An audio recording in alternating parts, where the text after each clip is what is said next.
اللهم اخرجنا من ظلمات الوهم والجهل إلى المعرفة آمين يا رب العالمين.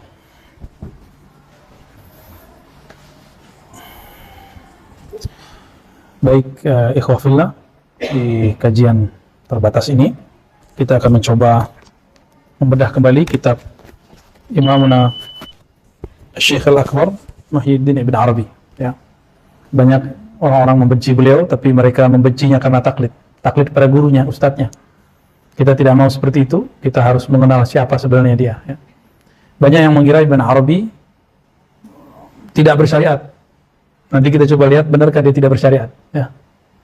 Sebelumnya mari kita baca surah Al-Fatihah. Kita kirimkan untuk baginda Nabi Muhammad SAW, Sayyidina Bali, Abi Bakar, Sayyidina Ali, Sayyidina Abu Bakar, Umar, Uthman, Ali, wa Sayyidi Abdul Qadir, Sayyidi Abdul Hasan, Sayyidi Ibn Arabi, sahib hadal kitab wa bisanina ilaih. Al-Fatihah. Bismillahirrahmanirrahim.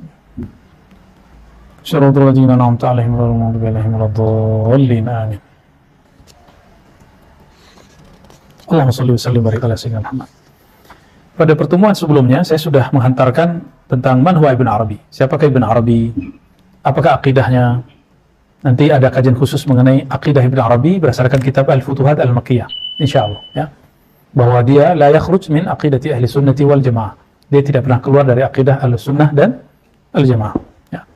Lalu bagaimana dengan tuduhan? Nah, kita sampaikan semua kritik terhadap Ibn Arabi, semua takfir dan penuduhan beliau sebagai zindik itu berasal dari Ibn Taimiyah, ya. Ibn Taimiyah awwalu man kaffarahu.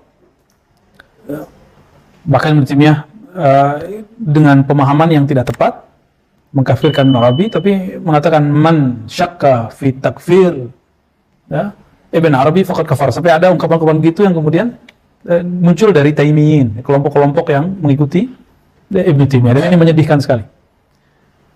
Mereka tidak baca, hanya taklid kepada hasil bacaan Ibn Taimiyah. Dan taklid, bukankah taklid tidak boleh bagi mereka, ya? Kenapa kemudian dalam mentakfir Ibn Arabi kemudian mereka taklid kepada imamnya? Baca sendirilah, ya. Kalau nggak sanggup nih kita bacain, ya. Nggak sanggup, ayo kita baca sama-sama. Kalau mau dibaca nih kita baca sama-sama, ya. Insya Allah Allah Subhanahu Wa Taala akan yaftah alaina, Allah bukakan tentang hakikat Ibn Arabi, ya.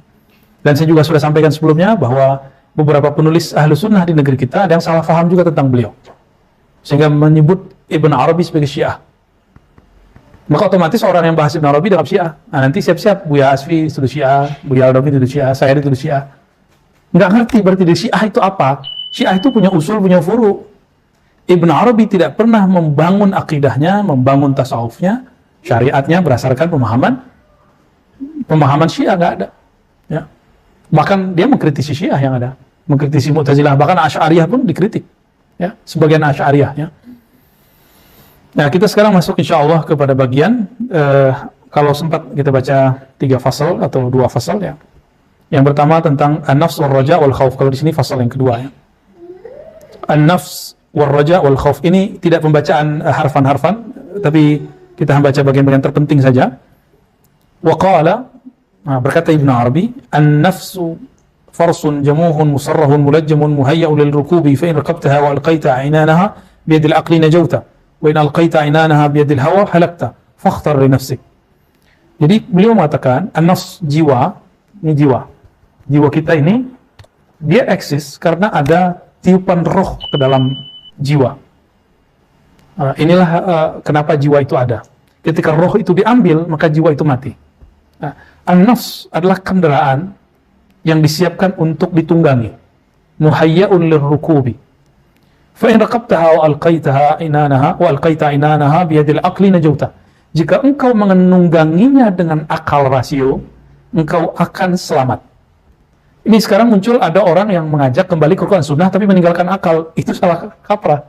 Al-Quran dan Sunnah itu menyuruh untuk mengedepankan akal.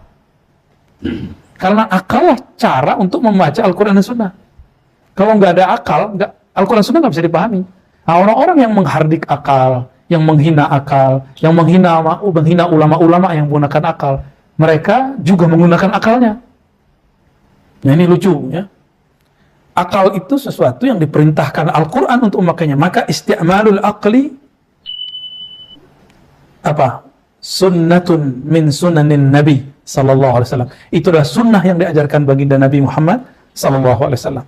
Jadi ketika Nabi mengatakan istafti qalbak, mintalah fatwa ke dalam kalbumu. Kalbu itu yang bisa mengaksesnya akal. Lahum qulubu yaqiluna biha. Mereka mempunyai kalbu yang mereka jadikan sebagai sumber untuk mereka berakal. Berarti akal dan kalbu itu berkaitan erat ya. Jadi Ibn Arabi ketika membahas akal itu selalu kaitannya dengan kalbu. Jadi kalau ada orang mau tinggalkan akal, ya salam. Jika ada ajaran yang mengajak kembali ke sunnah, mengajarkan kepada Al-Quran, lalu mengatakan tinggalkan akal, itulah yang menentang Al-Quran dan sunnah. Nggak usah jauh-jauh, ya udah kita pakai Ibnu Taimiyah aja deh. Tadi kan kita bahas Ibnu Taimiyah.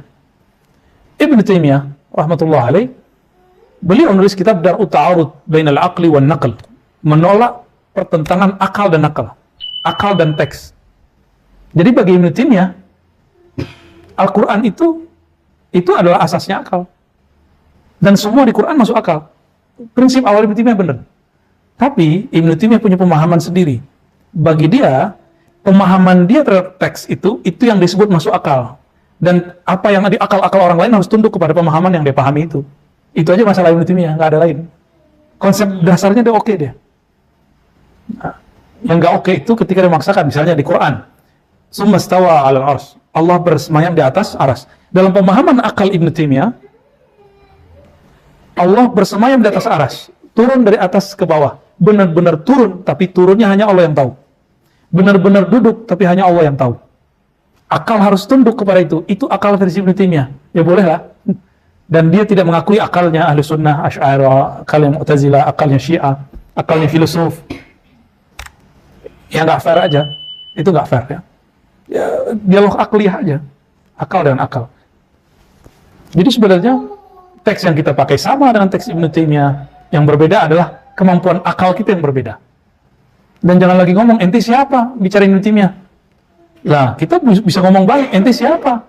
Batal-batalin mazhab, imam-imam mazhab. Ya? Tapi kan jadi fair ngomong begitu. Ibnu Taimiyah insan, bashar. Ibnu Taimiyah itu manusia. Bisa dikritik. Kecuali dia seorang nabi, kita nggak akan kritik, kita nggak ngomongin lagi deh. Manusia biasa dia atau nabi? Ibnu Taimiyah. Manusia biasa, cuma dia orang alim. Karena orang berilmu pasti dikritik. Pasti dikritik. Kalau nggak siap jadi orang alim, kalau nggak siap dikritik, jangan jadi orang alim. Itu aja. Baik, ya. Wa in alqaita inanaha biyadil hawa halakta fakhtar li nafsik. Jika engkau menunggangi jiwa itu bukan dengan akalmu tapi dengan hawa, kecondongan hasrat negatifmu, halakta. Engkau telah membinasakan dirimu. Fakhtar li nafsik.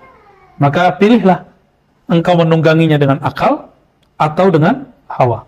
Nah, menunggangi dengan akal berarti penunggang ini akal. Tapi yang menungganginya kolbu. Itu. Alat kekangnya namanya akal.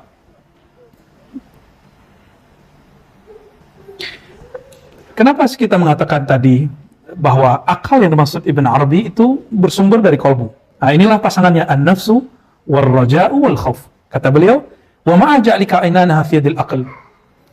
Dengan engkau menjadikan kekangnya dipegang oleh akal, ij'al fi qadamaik mihmazain. Maka ada dua sayap, dua bekal, dua mihmazain ya, yang mesti engkau pegang.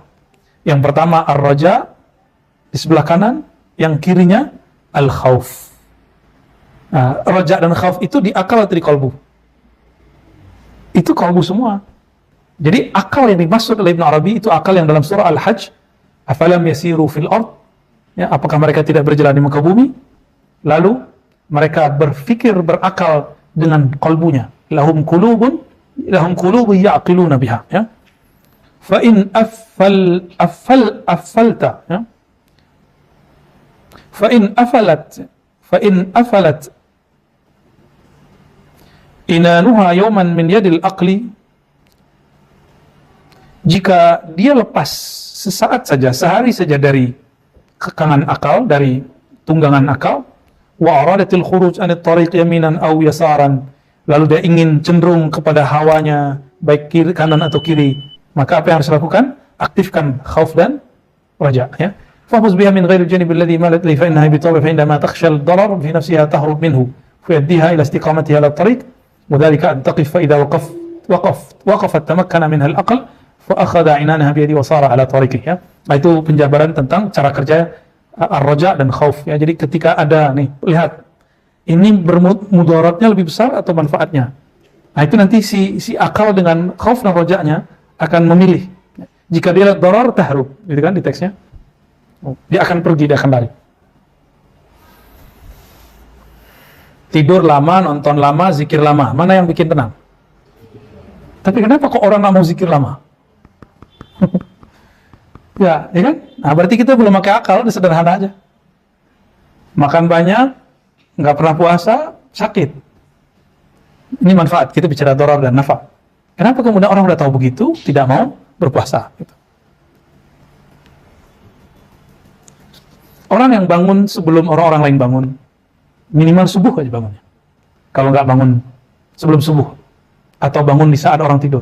Orang-orang yang bangun di saat-saat itu lalu mengaktifkan kolbunya, dia akan punya kecerdasan yang tidak dipunyai oleh orang-orang yang sekolah. Karena itu juga sekolah. Ya, sekolah rohani. Dan ajaibnya malam-malam itu gelombang suara tidak ada yang mengganggu. Jadi polusi itu tidak hanya polusi udara, ada polusi suara. Polusi suara itu diakui oleh pakar-pakar ilmu-ilmu kejiwaan, ilmu gelombang otak. Kita kalau tidur dengerin musik, itu bangun tidurnya akan capek. Kecuali musiknya yang membuat slow. Dengerin nyanyi, bangun tidur sedih ntar. Lagunya isinya patah hati, kan? Jadi kalau tidur, kalau mau dengerin instrumen yang menggugah, yang membuat kita slow, bukan yang membuat kita banyak pikiran. Apalagi yang bikin rindu-rindu, ribet itu. Asyauku yut'ib. Kalau dulu Dr. Falah, asyauku yu'adzib katanya. Tapi dirindui. Rindu itu menyiksa. Kalau saya membahasakan asyauku yut'ib. Rindu itu membuat lelah. Capek sekali. Illa asyauq li Sayyidina Muhammad sallallahu alaihi wasallam. Kecuali rindu kepada Nabi sallallahu alaihi wasallam. Nah, orang-orang yang bangun malam hari, biar dia nggak lelah, banyak salawat ke Nabi. Rinduin Rasulullah sallallahu alaihi wasallam. Nanti hilang capeknya. Ya. Capek perasaannya berkurang, insya Allah. Turuqul aqli, ya, halaman 11. Qala al-aqli tariqani, tariqun yastaqillu fi ma'rifatihi bi nafsihi. Ini ajibnya. Beliau memulai bab epistemologi. Bab tentang bagaimana cara memperoleh pengetahuan. Sekarang masuk langsung kepada bab akal.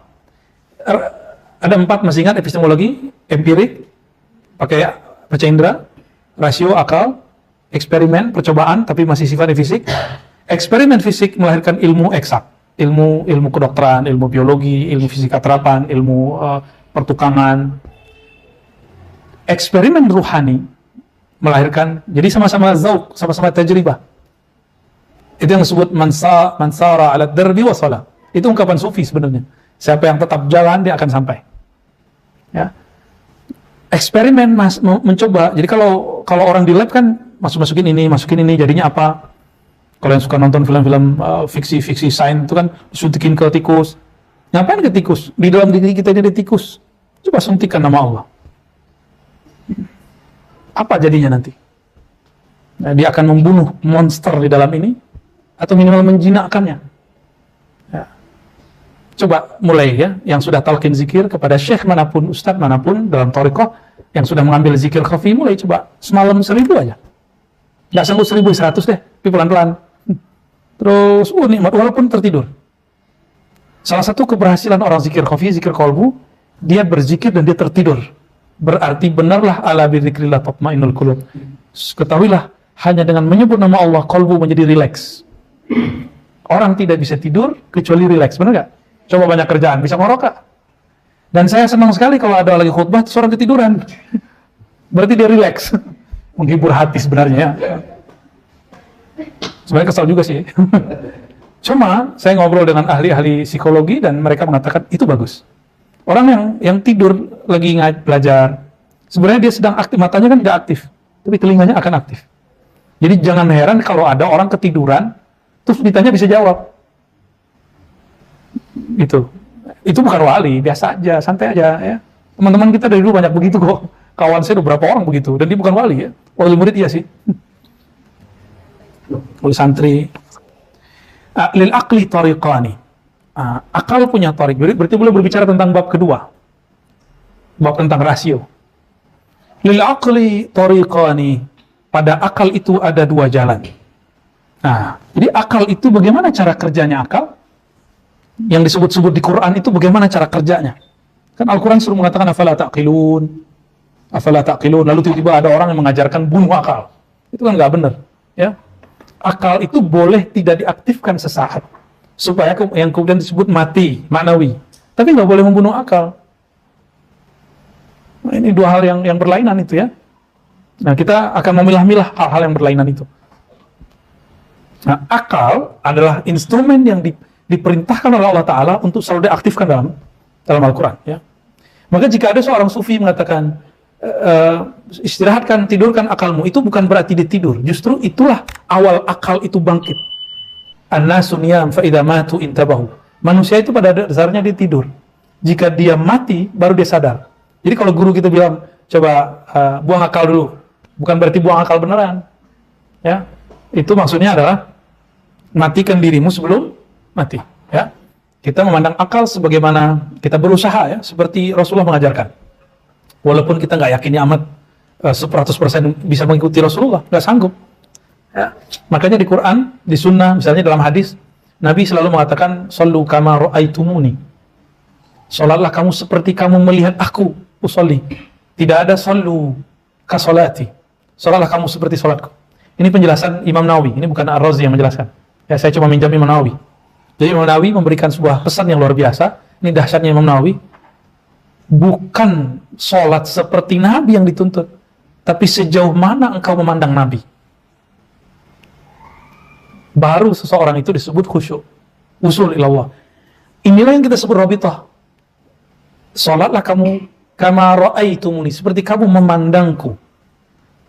Digunakan bukan nazara, tapi ra'a. Karena ra'a juga berarti pandangan mata, tapi juga berarti pandangan alam bawah sadar.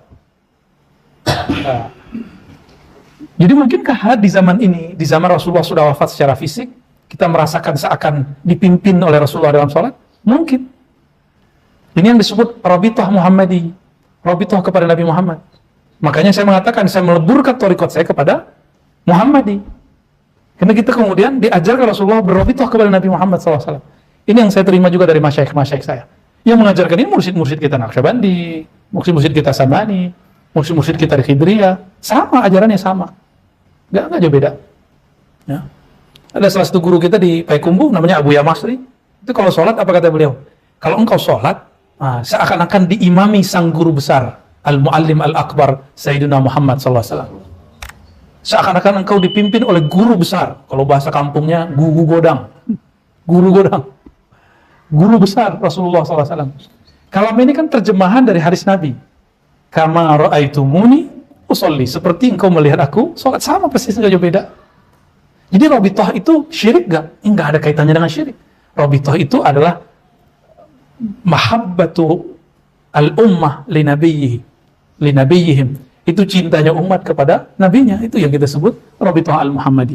Jadi jangan kemudian saya dituduh buat thariqat baru, keren amat Ar-Razi buat thariqat baru. Nggak ada thariqat baru, thariqat itu sebenarnya thariqat lama. Thariqat itu semuanya thariqat lama, itu thariqat Nabi Muhammad. Dan beliau adalah Nabi yang paling awal. Ya? Awaluhum nabiyyan, wa akhiruhum rasulan. Itu ada di Baihaqi, ada di Abu Nu'aim. Kok ada orang Aswaja nggak ngerti, itu kan aneh. Akulah Nabi pertama, tapi Rasul terakhir. Nah, itu aneh tuh. Kita sesama ahlu sunnah agak prihatin, ya. Dan orang gak bisa membedakan sebagian antara ilmu Allah dengan makom nubuat, itu lain. Ilmu Allah, saya duduk begini, antum mendengarkan taklim ini, baik secara offline ataupun online, itu dalam ilmu Allah semuanya sama. Allah sudah, kita duduk begini, Nabi Muhammad sebagai Nabi, itu sama, dalam ilmu Allah sama. Ilmunya qadim. Tapi beliau diciptakan sebagai Nabi, pertama, itu yang pertama, lain, bukan qadim. Siapa yang ngomong begitu? Imam Al-Hafiz As-Suyuti dalam kitab Al-Khasa'is Al-Kubra. Masa Ahlus-Sunnah nggak baca ini, kan lucu. Berhenti aja jadi Ahlus-Sunnah. Ya. Berhenti aja ngaku sebagai Ahlus-Sunnah. Masa kitab Khasa'is Al-Kubra nggak paham? Di Barzanji aja beres, ya kan?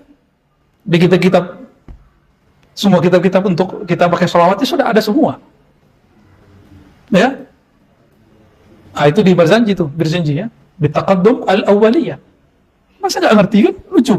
Tapi ya sudahlah. Nah ini pelajaran hebat. Bahwa ternyata santri kah atau yang disebut kiai kah, memang edukasi tentang Nur Muhammad, kajian nubuat itu belum begitu ramai. Insya Allah ke depan kita akan ramaikan kembali kajian Nur Muhammad, ya, Sallallahu Alaihi Wasallam. Dan kita dari kecil alhamdulillah juga bertalaki dengan masyayikh ilmu-ilmu ini. Kita berharap teman-teman para asatidz, para masyayikh menghidupkan kali kajian ini. Nggak usah malu-malu lah. Nggak usah dengerin kalau ada orang ngomong Nur Muhammad itu kajian majusi. Ya kan ada di seberang ya, ngomong Nur Muhammad itu majusi. Ya salam.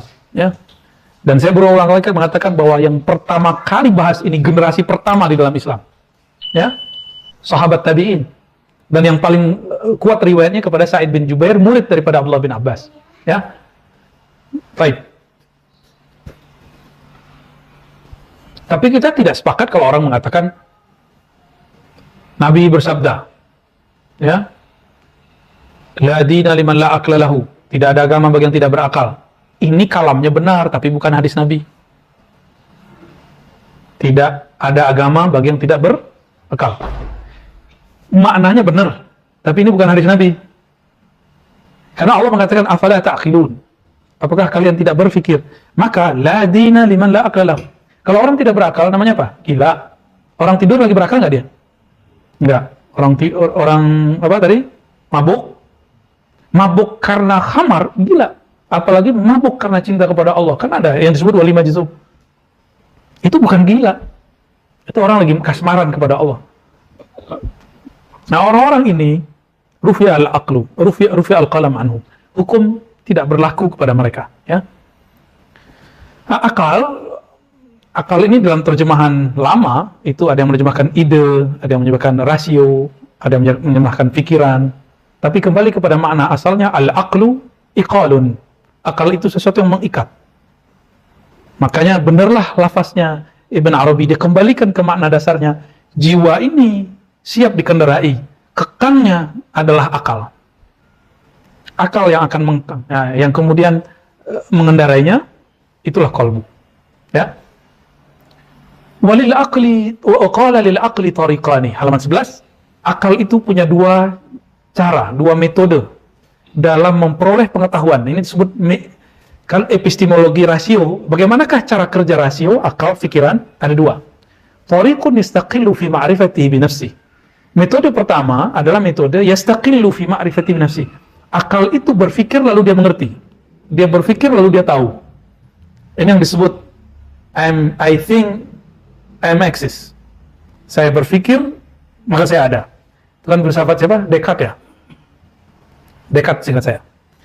Tapi Descartes ini kan orang Prancis ya, atau sekitar itulah, Prancis itu Jerman. Dia di zaman itu sudah mampu baca teks-teks Ghazali. Dia mampu berbahasa Arab. Begitu beberapa keterangan kita dengar. Apa artinya? Ditemukan ada beberapa buku pertemuan antara epistemologi Ghazali dan Descartes. Saya pernah dapat buku itu dan ada dalam bahasa Prancis dan Inggris. Ya. Jadi ada orang nulis tentang pertemuan akal antara Ghazali dan Descartes. Ada orang bacanya Descartes, itu kurang pas ya. Descartes itu spelling Indonesia. Ya, yang benar Descartes. Agak sulit juga sih pakai R-nya itu, R-nya lain. Descartes. Ya nanti kita belajar baca Prancis lagi lah. Saya juga udah lama nggak membaca teks seperti itu. Nah, Descartes ini atau Descartes, dia mengatakan aku berpikir aku ada. Ini dia yang pertama itu. Ghazali mengatakan engkau berpikir maka engkau akan mengetahuinya. Sama kan? Bahkan Ghazali mengatakan pengetahuanmu tidak cukup dengan berpikir, harus ada eksperimen. Itulah muncul kalimat man lam yazuk lam ya'rif. Siapa yang tidak merasakan dalam berpikir itu, tidak terjun langsung, dia cuma berteori, dia belum betul-betul mengerti. Maka akalnya Imam Ghazali sudah lebih lanjut lagi daripada akalnya Descartes. Kira-kira begitu. Padahal masanya lebih dulu Ghazali. Bismillah. Umum ya.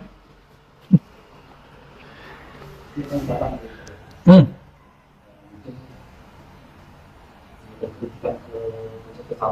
Hmm.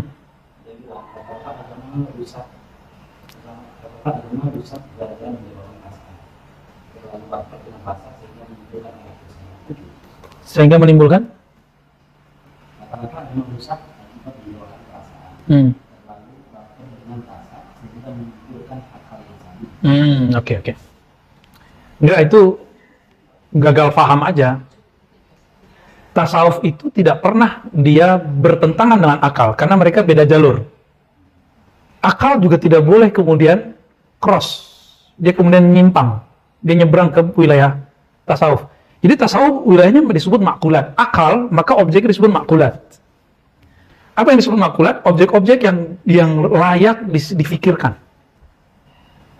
Apa yang layak difikirkan? Sesuatu yang bisa dianalogkan, sesuatu yang bisa dilihat dengan panca indera, yang bisa diterka-terka dengan pikiran, di angka-angka, dan segala macamnya. Jadi ada yang berkaitan dengan alam nyata, ada yang bermasuk kepada alam khayali. Coba angka. Angka 2 dalam bahasa Indonesia, dalam bahasa kita, itu lingkar. Coba 2 Romawi. Kebayang 2 Romawi? II, atau garis 2 gitu. Dalam bahasa, dalam angka Arab, numerik Arab, 2 itu apa? Beda lagi. Ya. Coba ambil 2 ini tadi yang di Romawi, terus yang lihat orang Arab, yang kebayang orang Arab itu berapa? 11. Berarti angka bukan itu simbol. Ini orang misalnya ada 15, 20. Ditulis 20. Apakah orang itu yang angka ini? Simbol. Ini simbol yang menyebutkan angka orang. Itu sebabnya dalam kitab Asy-Syifa Ibnu Sina, saya dulu waktu, alhamdulillah diizinkan Allah, waktu ngajar S2 di UIN, yang Usuluddin, kita bedah kitabnya Asy-Syifa, bagian ilahiyat, bab ketuhanan. Kata orang Turki ilahiyat, ya. Ilahiyat tak ilahiyat. Ya. Bagian ketuhanan itu paling ajib. Jadi itu syifa tertinggi. Bagi Ibnu Sina, pengobatan tertinggi bukan kedokteran praktis, tapi benerin dulu konsep dia bertuhan. Itu baru orang sembuh tuh, orang sehat tuh. Ibnu Sina tuh. Apa kata dia? Alam itu ada yang tabi'i, fisik. Ada yang metafisika. Meta itu artinya ba'da. Bahasa Arabnya wara'at tabi'ah. Wara'at tabi'ah atau ba'da tabi'ah. Setelah alam nyata, alam fisik, bahasa sananya metafisik. Wara'at tabi'ah. Gitu. Ma wara'at tabi'ah. Jadi itu terjemahannya dari kitab itu. Dari kitab. Dan perlu kita sadari, filsafat Yunani itu sudah nggak ada, kecuali dalam bahasa Arab. Kenapa? Karena teks-teks Yunani itu sudah diberanguskan di masa-masa kegelapan. Ya, lalu kemudian mereka lari ke Turki, lari ke Yordan. Maka di Yordan kan ada tempat semacam teater. Bangunan-bangunannya persis seperti Yunani. Jadi mereka itu pelarian-pelarian dari Yunani. Dan terakhir di Alexandria. Di Alexandria, Yunani, di Yordan dan di Turki, itu ada 3 tempat yang semuanya menduplikasi kota Athena. Persis sama. Itu dulu orang-orang yang terjajah. Mereka melarikan diri. Jadi bagi orang Yunani lama, biarlah kami melarikan diri daripada hidup damai, makan banyak, tapi akal kami disiksa. Akal kami dijajah. Jadi ada kebahagiaan akliyah yang tidak ada di negeri-negeri yang mereka kita sebut diktator di zaman itu, ya. Tahu sudah. Tidak apa-apa dah. Udah jarang olahraga, jadi keringatnya dari sini. Baik. Nyambung nggak? Pusing nggak? Ya. Coba lihat. Ini tangan, ini berapa nih jarinya? 5. Coba. Bayangkan 5 rumah. Oke? Tulis 5, pakai akal, pakai bayangan. Sudah? Oke. Ini jari fisik atau non fisik? Ini fisik. Terus kita sebut 5, dia menjadi khayali. Maka khayali yang dimaksud dalam ilmu akliyat bukan khayali versi orang awam. Semua yang bukan lagi di alam ini itu masuk khayali. Oke? Tapi ada khayali rendahan, khayali yang yang mengulang bentuk-bentuk alam ini ke alam sana. Contohnya, coba kalau saya banyak duit, saya beli rumah, saya beli mobil, itu. Jadi dia khayalinya rendahan. Ini yang disebut amaniyah. Tulul amal. Tulul amal namanya. Panjang angan-angan. Yang disebut zuhud level 1, dia cut bagian ini. Itu zuhud level 1. Ini disebut mematikan diri sebelum mati. Itu dia. Nyambung? Baik, kita lanjut pelan-pelan ya. Pak Syam udah lama soalnya kan. Udah lama gak kuliah ya.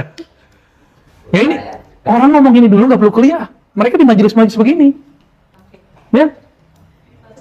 Kalau di Paris, di kafe-kafe. Jadi saya dulu, waktu ke Paris itu, nanya ke teman-teman, di mana sih tempat dulu filosof-filosof nongkrong itu? Pengennya nongkrong situ. Kalau orang-orang NU kan, kita di surau, di pesantren, namanya tabarukan. Ngambil berkah. Kalau saya kan nggak mungkin juga ngambil berkah tabarukan kan. Namanya ini aja. Kongko tapi semacam penelusuran sejarah modus. Padahal pengen jalan-jalan. Tapi emang seru, asik. Jadi kita mencoba duduk-duduk. Dan di sana emang nyaman sampai jam 2 malam ngobrol itu nyaman. Ya. Emang dibuat suasananya itu nyaman. Tapi jalan, tapi tidak polusi. Ya. Ada dan dingin. Makanya orang sana itu pakai ridaknya bukan di sini ya. Itu bukan gaya-gayaan, emang kebutuhan. Di Indonesia dipakai ya, salam. Ini orang pakai style Prancis, style subtropis, pakai di sini. Shock culture ya. Angka-angka itu dia masuk antara, jadi ada yang disebut khayali antara metafisika murni dengan fisik murni. Ini fisik murni semua. Fisik murni. Nah, antara itu ada alat instrumen untuk mengkomunikasikannya. Nah, itulah kemudian muncul ilmu matematika, kias, mantik, grammar, itu semua masuk di wilayah itu. Paham di situ ya? Jadi kenapa harus ada ilmu mantik? Jadi kalau orang mengharamkan mantik, dia nggak ngerti mantik sebenarnya. Kalau dia paham mantik, nggak bakal mengharamkan mantik. Apalagi mengharamkan filsafat. Apa dosa filsafat? Apa dosa filsafat? Toh orang beragama juga ada yang nakal kok. Orang beragama juga ada yang sesat kok. Wajar loh di filsafat ada orang sesat. Makanya Ghazali nulis tahafut falasifah. Imam Ghazali nggak nulis tahafut falsafah. Tahafut falasifah. Kerancuan para filosof. Orangnya, bukan filsafatnya. Itu adilnya Ghazali itu. Ghazali nggak ngomong tahafut falsafah. Oknum. Nah, ini kan lagi rame bab oknum nih ya. Betul, jadi oknum filsafat, oknum yang berfilsafat ini yang bermasalah. Kita nggak anti falsafah. Kenapa kita tidak anti falsafah? Saya sudah sering sampaikan, annal falsafata muttasilah asaniduha ila ba'dil anbiya. Ternyata filsafat sebagian sanadnya nyambung kepada sebagian para nabi. Yang kurang ngerti dan nggak percaya, silakan cek lagi kitab Al-Milawanihal jilid 2. Ya. Kalau di Milawanihal Darul Kutub masih jilid 1. Nanti ada satu bagian Al-Falsafah. Nanti kita bedah di sini insyaallah, ya. Kita bedah insyaallah. Bahwa ternyata Sokrates gurunya Plato, Plato gurunya Aristo. Sokrates ini berguru kepada murid-murid atau komunitas yang menemukan teori matematika murni, falsafah matematika. Yaitu siapa? Yang Pitagoras. Kita kan pita ya, salah itu pakai ta. Pitagoras. Ini versi Arabnya. Kalau versi Sundanya pi. Pitagoras. TH itu bacanya ta. Pitagoras. Dan saya kaget kok ada anak kedokteran baru hijrah, anak filsafat, anak biologi baru hijrah, anak-anak eksaknya baru hijrah, terus mengharamkan filsafat. Ya akhi, haramta asla ilmik. Dia mengharamkan basic ilmu dia, ilmu kedokteran, ilmu biologi, ilmu arsitek, bahkan ilmu politik, itu semuanya adalah ilmu yang ada dari guru-gurunya Sokrates ini, Pitagoras dan lain-lain. Dan Pitagoras dia punya amalan tidak berpuasa hampir tiap hari, tidak makan hewan bernyawa, jadi setiap hari vegetarian, bahkan tidak makan buah-buah yang gasnya tinggi. Contohnya gas tinggi kayak di sana nggak ada durian, sejenis kacang-kacangan. Untung zaman itu nggak ada duren di dia ya. Kalau nggak saya mungkin nggak makan duren nih. Saya kemudian cari-cari tahu, ini Pitagoras ini kok dia amalannya lebih daripada seorang zuhud, rahib, bahkan sufi. Ternyata Pitagoras pernah berinteraksi dengan Sayyidina Sulaiman bin Daud alaihi wassalam. Jadi pernah berguru kepada Nabi Sulaiman, bayangin coba. Maka nanti baca tuh di kitabnya Al-Milawani Asy-Syahrastani yang nulis ulama kita loh, Ahlus Sunnah. Apa kata beliau? Salah satu uniknya Pitagoras, dia bisa mendengar suara atau bahasa planet-planet. Jadi kalau bintang bulan ngomong tuh dia ngerti. Kira-kira gimana tuh? Ya wajar orang udah kayak malaikat. Dia bukan malaikat, tapi kayak malaikat. Maksudnya gimana? Manusia normalnya makan, minum. Pitagoras sepertinya tidak menikah juga kali ya. Wallahu a'lam. Mungkin dia jomblo kali ya.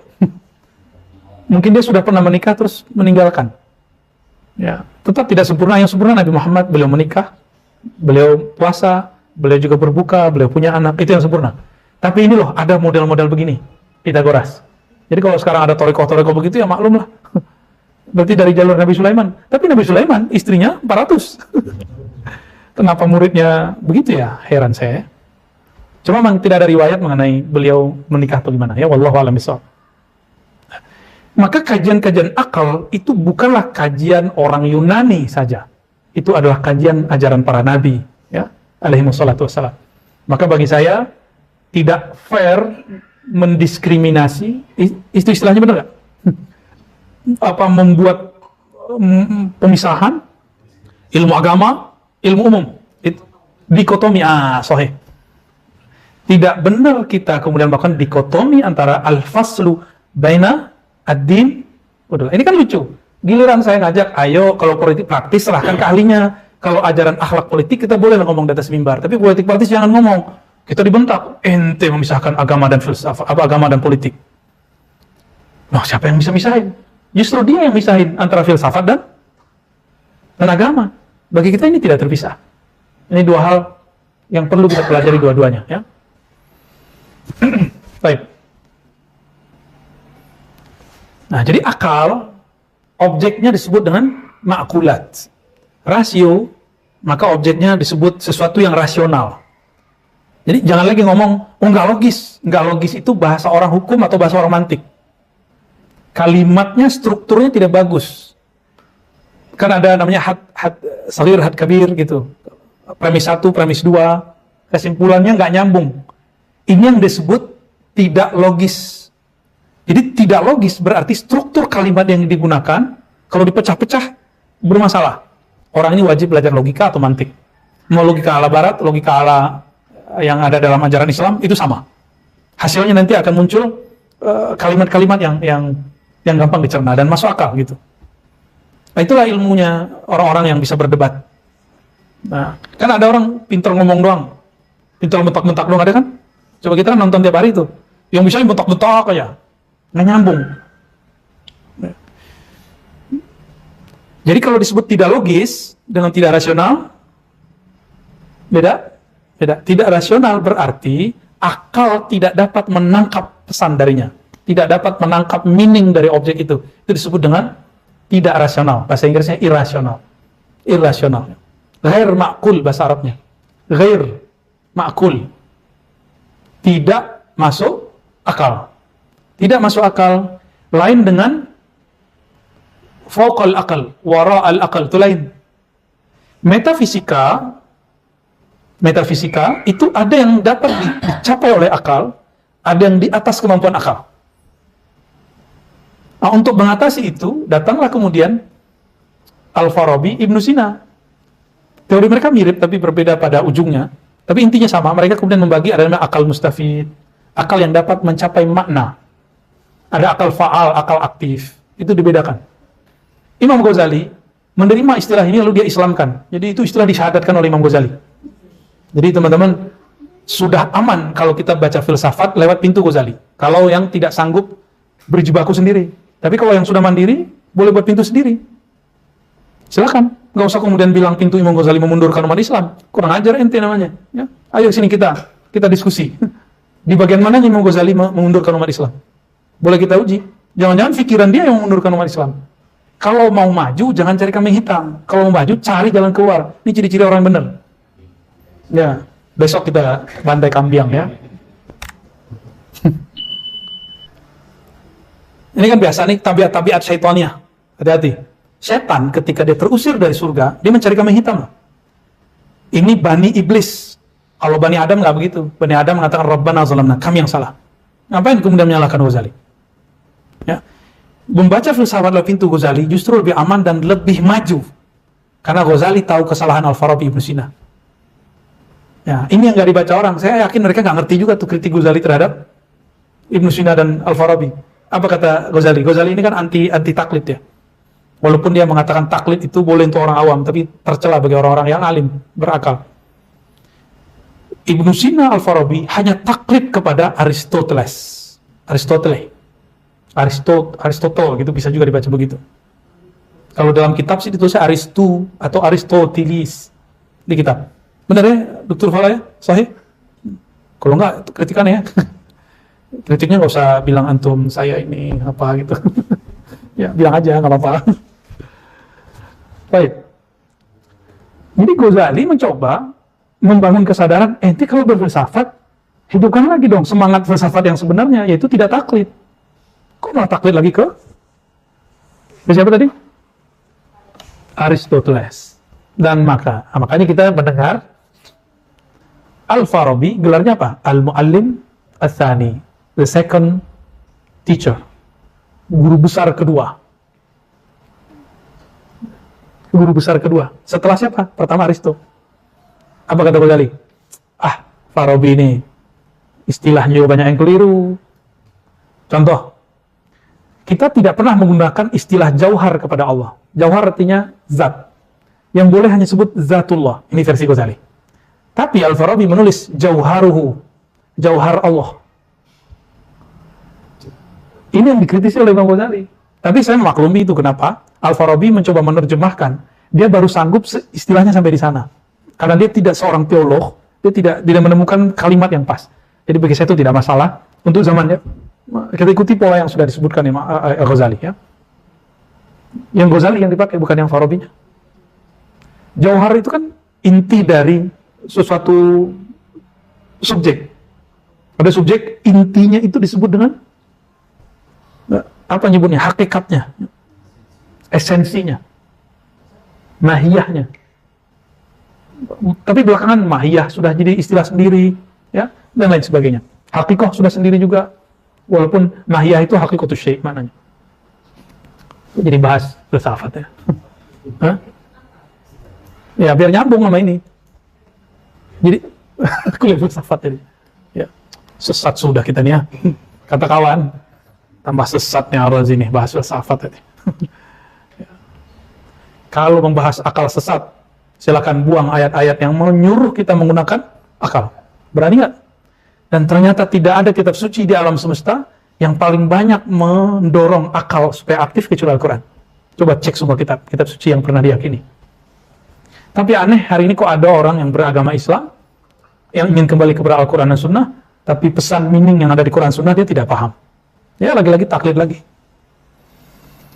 Jadi gimana cara kerja akal? Yang pertama, dia berpikir dengan caranya sendiri lalu dia mencapai. Nah ini yang dilakukan Imam Ghazali.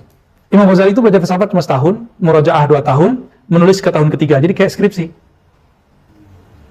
Ya, benar nggak? Ya. Dr. Fala dan Buya nggak usah sebelah. Maaf ya. Tesis nggak jadi katanya. Stele DO.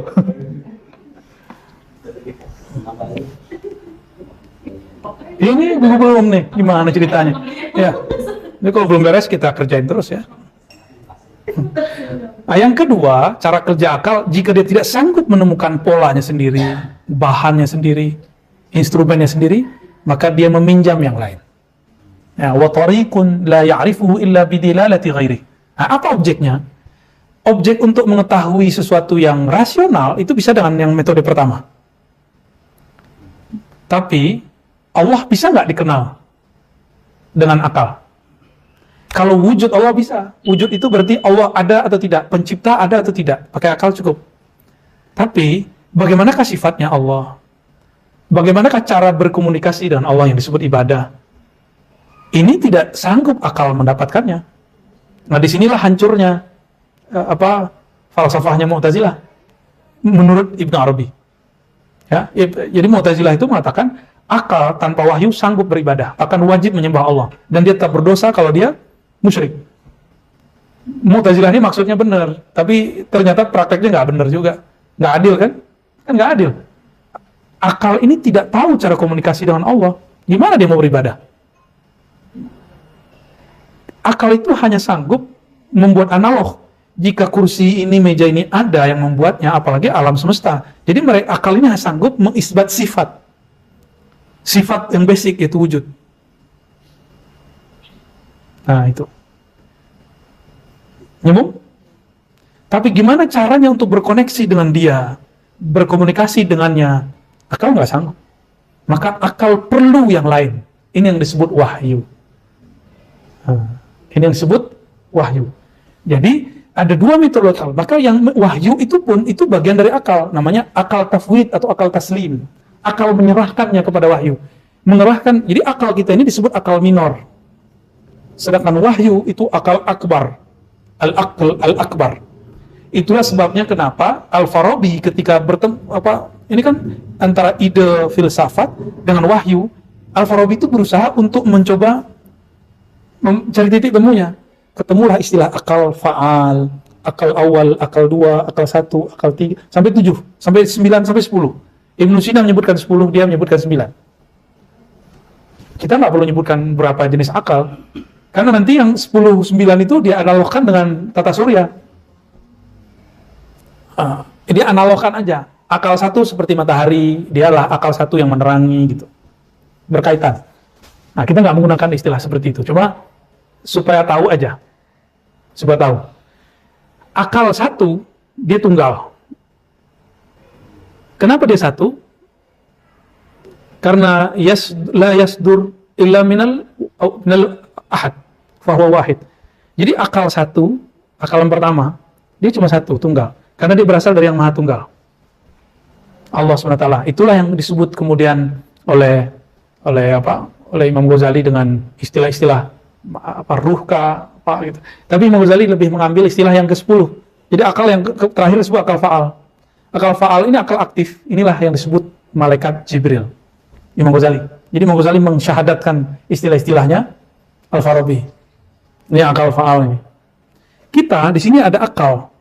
Akal ini dia harus dilatih sehingga dia muncul satu aktivitas yang disebut istifadah. Maka akalnya punya pangkat namanya akal mustafid. Akal yang mampu mengambil faedah.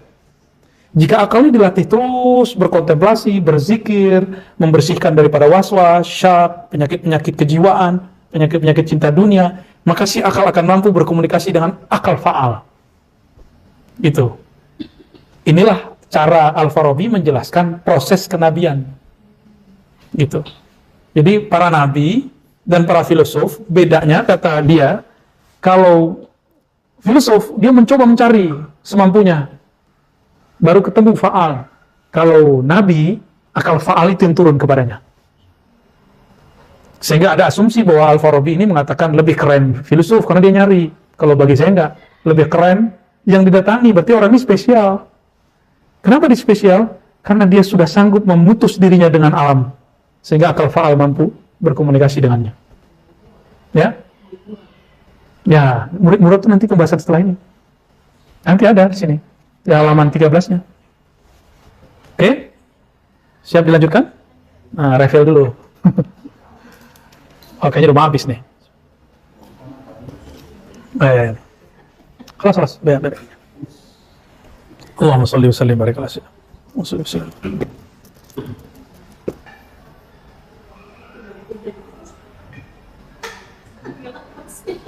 Nggak apa-apa.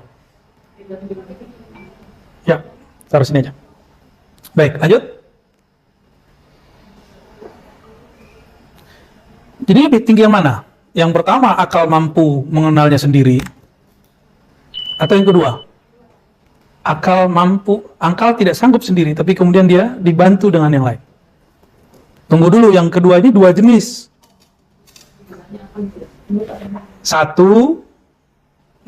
Ini yang kedua itu ya, akal dibantu oleh selainnya. Yang pertama, para anbiya. Para anbiya ini langsung dibantu dengan wahyu. Jadi akalnya langsung mengakses dengan wahyu.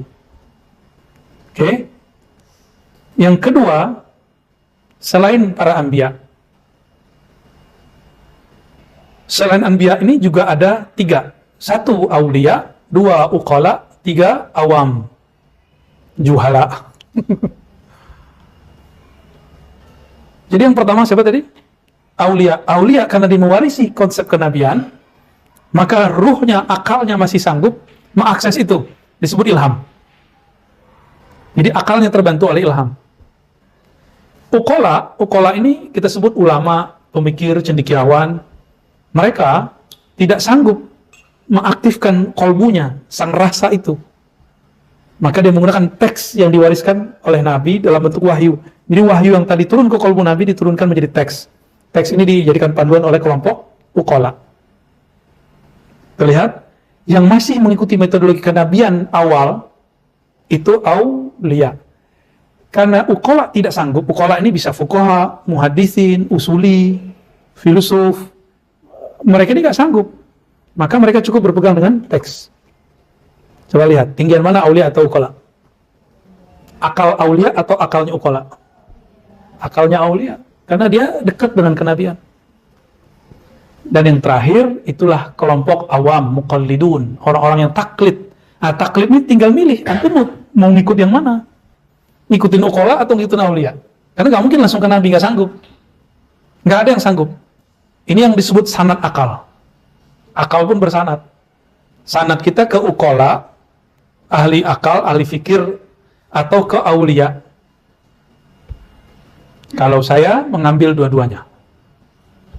Jadi dalam bab ilmu hadis, kita menggunakan ilmu para uqala. Ilmu usul, ilmu akidah, ilmu kalam, semuanya uqala. Jadi jangan heran, kalau ilmu aulia ini sering ditiadakan, dinafikan, dibantah oleh kelompok uqala ini. Meskipun dia pakai teks, meskipun dia bertorikot, meskipun dia mungkin sudah jadi mursyid. Kalau level baru di uqala, apa kata kitab? Kitabnya bukan kitab-kitabnya aulia, kitabnya cuma kitab-kitab. Maka kalaupun dia baca kitab aulia, dia nggak ngerti apa yang dimaksud. Kalau mereka ngerti, waduh. Contoh nih, dalam Al-Insan Al-Kamil, Al-Jili.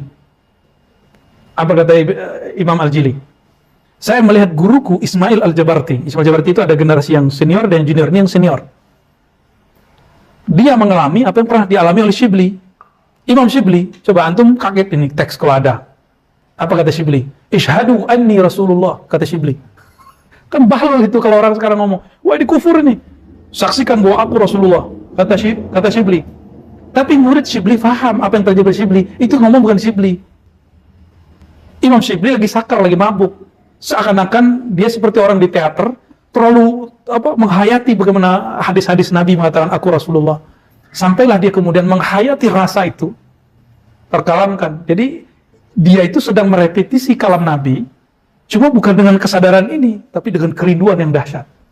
Muridnya melihat, lah ini bukan Shibli yang aku kenal.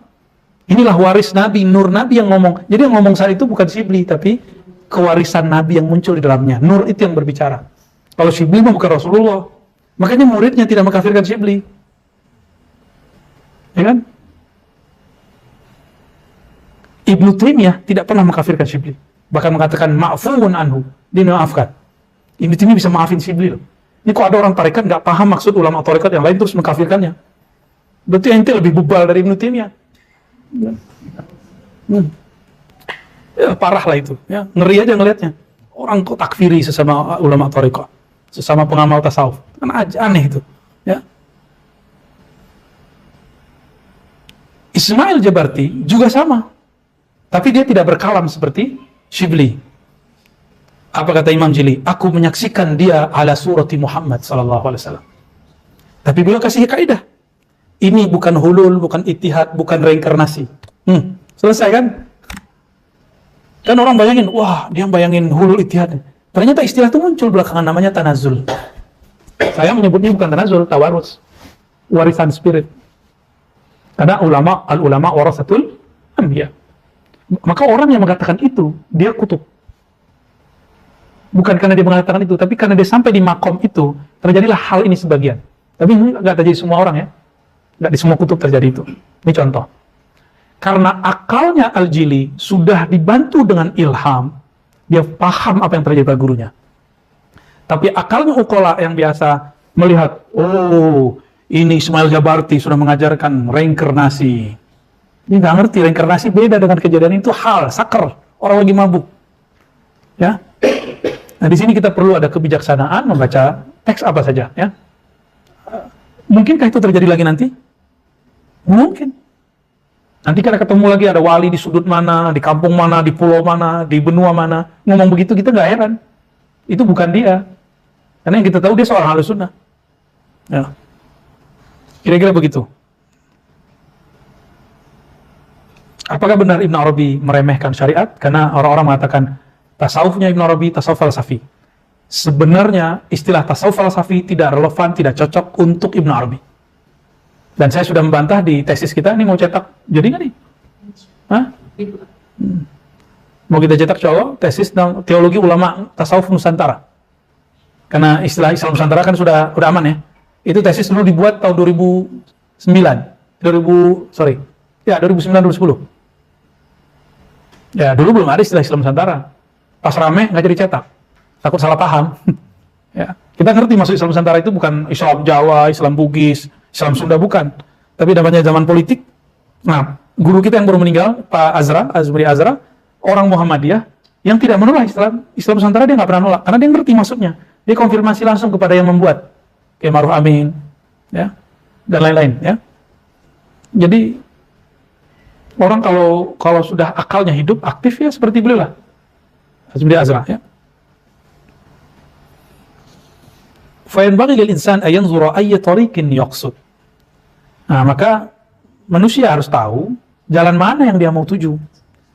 Jika yang dia mau tuju jalannya mensyukuri Allah yang memberi nikmat dan mencapai asbab-asbab yang membuat sampai ke hadirat Allah, minat taklifat allati la tasih indal aqli illa bin naqal, dengan jalur tugas-tugas amalan yang tidak mungkin didapat akal kecuali dari nakal wahyu. Fala sabila yamshiya ma'u hatta yubsira nur asy-syar'i baina yadayhi yahtadi bih. Tidak mungkin kecuali dia belajar ilmu syariat. Tuh lihat, Ibn Arabi menghormati syariatnya. Dulu orang buat istilah tasawuf falsafi Ibn Arabi, tasawuf yang tidak berdasarkan syariat, tapi berdasarkan filsafat Plato, Plotinus, Neoplotinus. Itu tuduhan besar terhadap Ibn Arabi. Ibn Arabi tidak pernah begitu. Ibn Arabi yabni tariqatahu ala syara', ya. Beliau selalu membangun tariqahnya berdasarkan ilmu syariat. Paham di situ, ya? Jadi jangan lagi ada pikiran Ibn Arabi tasawufnya tasawuf falsafi. Tasawuf Ibn Arabi tasawuf syar'i. Tasawuf Ibn Arabi tasawuf syar'i, bukan tasawuf falsafi. Dan istilah tasawuf falsafi ini nggak cocok secara ilmu bahasa. Kenapa? Lawannya tasawuf falsafi, tasawuf sunni. Nyambung nggak? Ya sunni jauh lawannya bid'i dong. Tasawuf bid'i, bid'ah, tasawuf sunnah. Kan gitu. Istilah ini sudah dibantah banyak ulama, tapi kok masih dipakai? Karena antum masih pakai buku-buku yang jadul, yang ditulis tahun 70-an, 80-an. Ya. Ya. Kurikulumnya masih kurikulum jadul, padahal bukunya sudah banyak. Masih pakai buku. Bagus bukunya, cuma istilah ini harus dihentikan. Karena tidak fair kepada Imam Ibn Arabi. Kita nggak maksa sih ya, antum boleh pakai. Cuma kalau siapa yang ngaji sama saya jangan pakai itu deh. Ya. Di luar saya boleh, nggak apa-apa. Ya, kita nggak pakai itu lagi. Ya. Ya, bebas mau ikut siapa. Tapi manhaj kita nggak mengatakan itu. Karena penemuan kita, penelusuran kita bertahun-tahun dari 2004 saya membaca Ibn Arabi sampai sekarang 2022 tidak ada langkah Ibn Arabi satupun yang keluar dari syariat. Satupun tidak ada. Kalau ada, coba tunjukin sini. Ya. Kita bisa diskusi. Siapa tahu saya salah paham atau sampeyan salah paham. Ya. Baik. Jadi Ibn Arabi yabni tariqatahu ala syara', ya. Jadi tasawufnya tasawuf syar'i.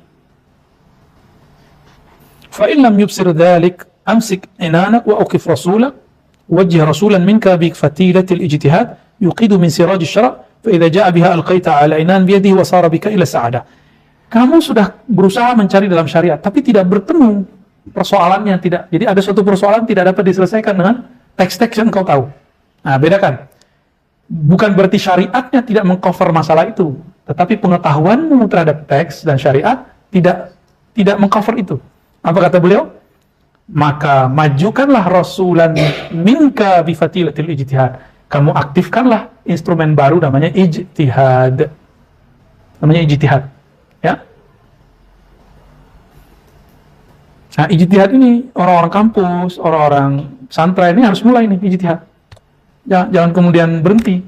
Ijtihad bukan untuk zaman dahulu saja. Coba, persoalan di zaman Imam Syafi'i dan zaman sekarang lebih banyak mana? Yang baru. Maka ijtihad Imam Syafi'i tidak semuanya dapat mengcover semua yang terjadi sekarang. Nah, apa kata beliau?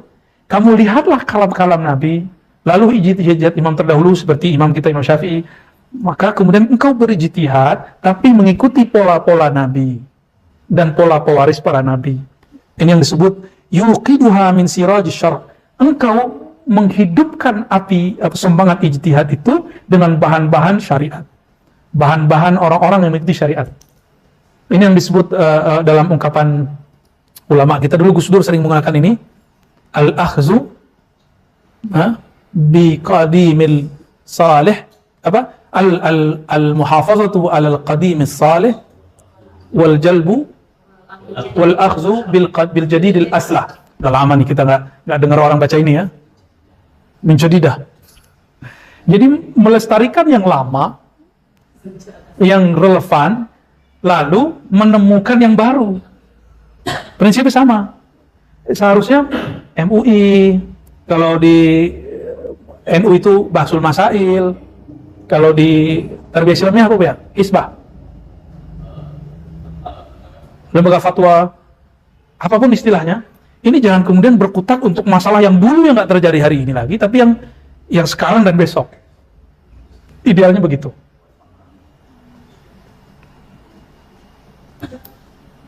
Nah, kalau sudah begini, sarabika ila sa'adah, engkau akan berjalan menuju happiness, kebahagiaan. Wah, kayaknya nggak sempat juga nih, segitu aja nih.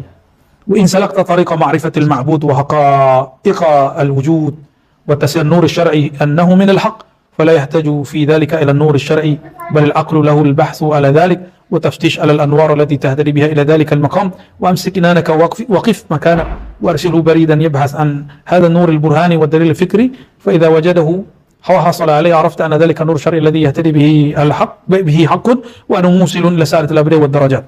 Ya, jika engkau menempuh jalan pengenalan terhadap Allah yang maha disembah dan hakikat wujud dan pentasihan nur syara' bahwasannya dia dari al-haq, fala yahtaju fi dzalika ila nur syar'i bal al-aqlu lahu al-bahthu ala dzalik.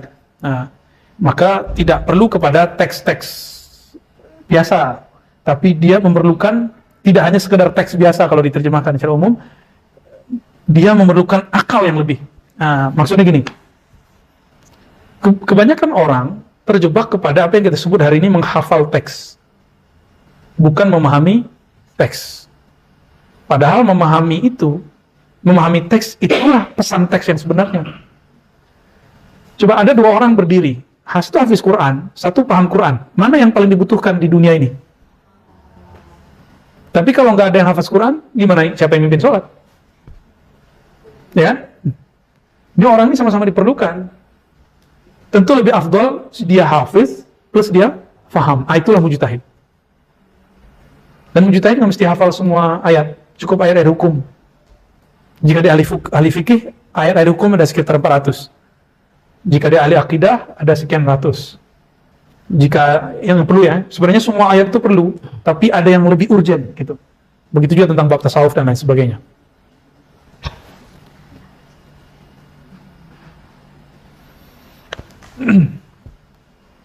Contoh, kalau mau melakukan eksperimen di lab, perlu pakai dalil Quran, sunnah? Enggak ketemu ayatnya. Ayatnya cuma mengatakan afala ta'qilun. Sudah cukup. Kita pakai prinsip ini, lalu kita gunakan akal sepenuhnya. Maksud Imam Ibn Arabi, jangan sampai hafalanmu terhadap nur syara menghalangi kedewasaan akalmu. Kebanyakan orang salah paham, ya. Udahlah cukup Quran Sunnah aja, kita nggak usah lagi mulai eksperimen, itu nggak benar.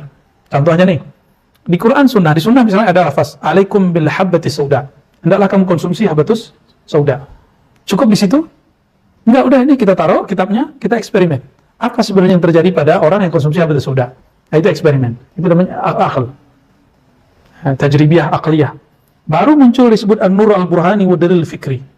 Jadi ini bukan dua hal yang perlu dipertentangkan, ya, antara hafalan dan analisa. Maka Imam Ghazali membagi ilmu jadi 3, ilmu hafalan, ilmu analisa, gabungan hafalan dan analisa. Itu ada di kitab beliau, ya. Ada di Ar-Risalah Al-Dunia, ada di beberapa mukadimah kitab yang lain.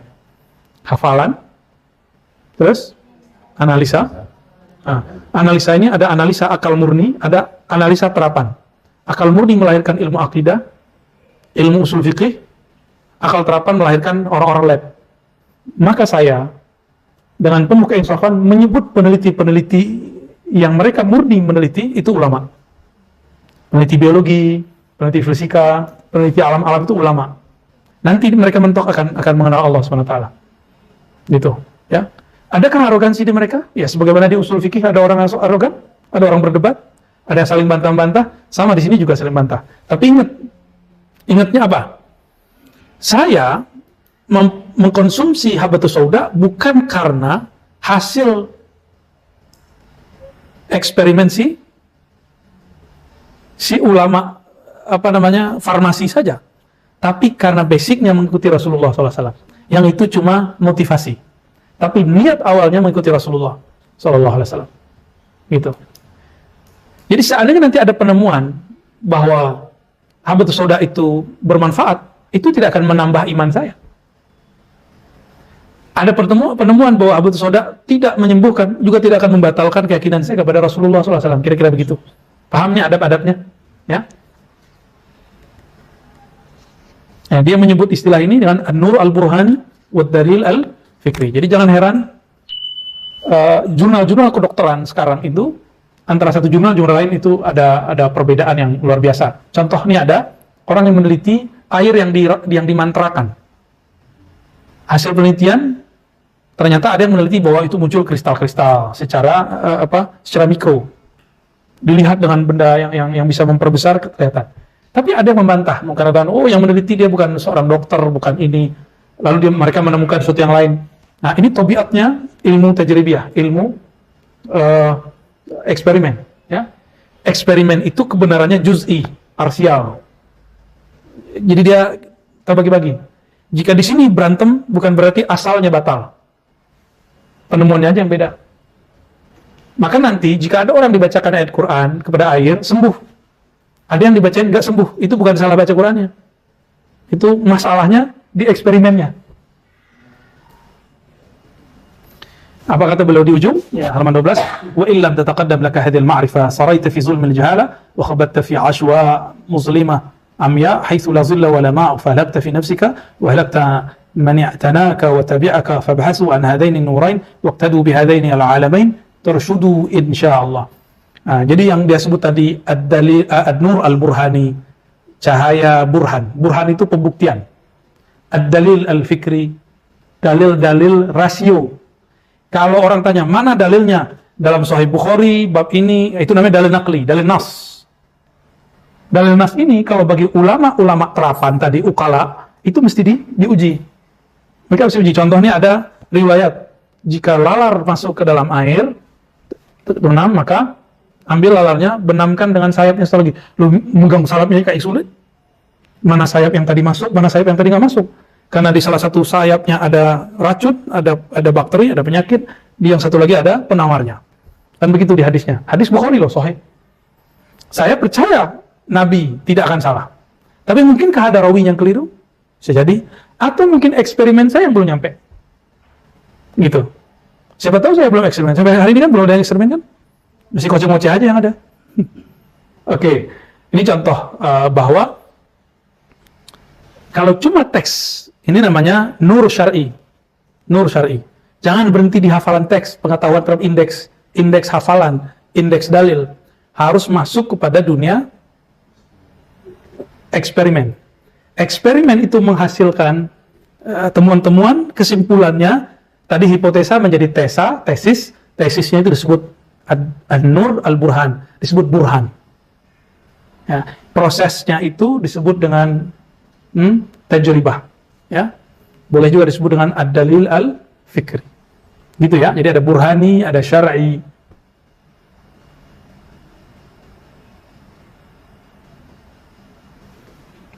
Apa kata beliau? Jika demikian, burhani dan fikri ini, fabhasu anha, hendaklah engkau menggunakannya. Jika engkau tidak mengikutinya, maka engkau akan khabatta fi aswa' muslimah amya haitsu la dilla wa lama. Inilah penyebab Islam atau agama manapun, bangsa manapun menjadi mundur. Bukan Ghazali, bukan Ibnu Sina, bukan Ar-Razi, bukan Ibnu Taimiyah, bukan Muhammad bin Wahab, bukan Abul Hasan Asy'ari, bukan. Masalahnya itu dia tidak memanfaatkan al-burhani dan al-fikri. Akhirnya gerakannya cuma gerakan hafalan, dan sekarang mulai terjadi lagi. Orang gerakan hafalan di mana-mana, ya. Dan sekarang orang nggak minat lagi untuk eksperimen. Kalau ada yang eksperimen diejek. Dan antum coba lihat, hampir semua orang yang eksperimen yang baru-baru dulu itu disebut gila. Contoh Ibnul Haytham. Ibnul Haytham disebut gila dulu. Disebut gila. Dia seorang arsitek dan juga penemu optik.